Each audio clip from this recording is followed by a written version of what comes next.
반갑습니다. 웰리스 병원에서 웰에이징 클리닉을 담당하고 있는 강경수입니다.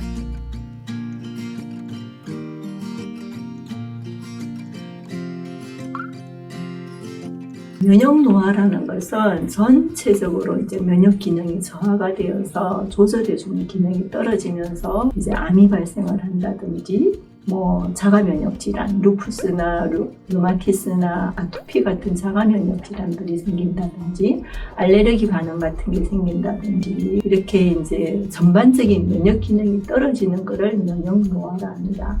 면역 노화가 생기는 것은 우리가 일반적인 신체의 노화가 생기는 거랑 똑같아요. 그래서 면역 기관인 흉선도 크기가 줄어들고 그 다음에 골수에서 세포 만드는 능력도 떨어지고 이러다 보니 전반적으로 면역 기능이 떨어지게 됩니다. 이제 전반적인 검사가 되는 것은 아니지만 일반적으로 저희들이 이제 측정을 해서 알 수 있는 것은 NK세포 활성도 검사라는 게 있어요. NK세포라는 거는 면역세포 중에서 이제 T세포라는 게 있는데 그 중에 우리 몸에 문제가 생겨 나쁜 세포가 되는 것들을 미리미리 제거를 해주는 게 NK세포거든요. 그래서 그 NK세포가 어느 정도 제대로 일을 할 수 있는가를 측정을 해서 보는 게 NK세포 활성도 검사입니다.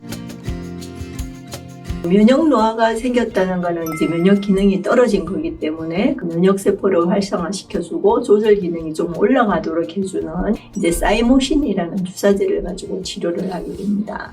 사이모신 주사는 좀 이제 그 면역 기능이 떨어진 정도에 따라서 일주일에 2번씩 주사를 맞기도 하고 일주일에 1번씩 주사를 맞기도 하고 그래서 면역 세포들이 제대로 일을 할 수 있는 능력이 생기도록 활성화시켜주는 주사라고 보면 되겠습니다.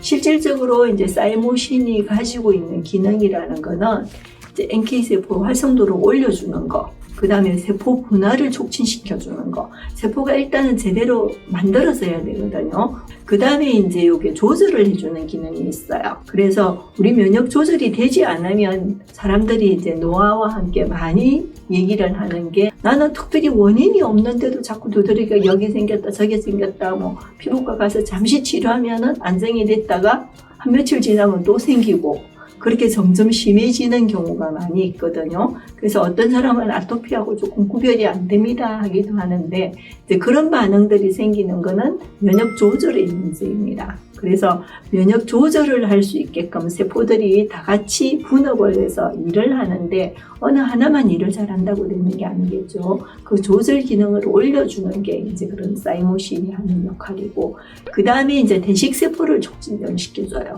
그래서 감염이 되어 있는 세포를 제거를 해주는 역할. 그게 우리가 이제 대식세포를 없앤다는 거거든요. 일단적으로 감염이 됐을 때 그 세포를 제거를 해주는 거. 그런 역할을 하기 때문에 일단 전반적인 면역 조절을 한번 확인을 한다는 개념에서 치료를 해준다는 개념이고 이제 그게 정상적인 기능이 어느 정도 면역세포들이 활성화되어 있는지는 다시 NK세포 활성도로 검사를 해보면 되겠죠.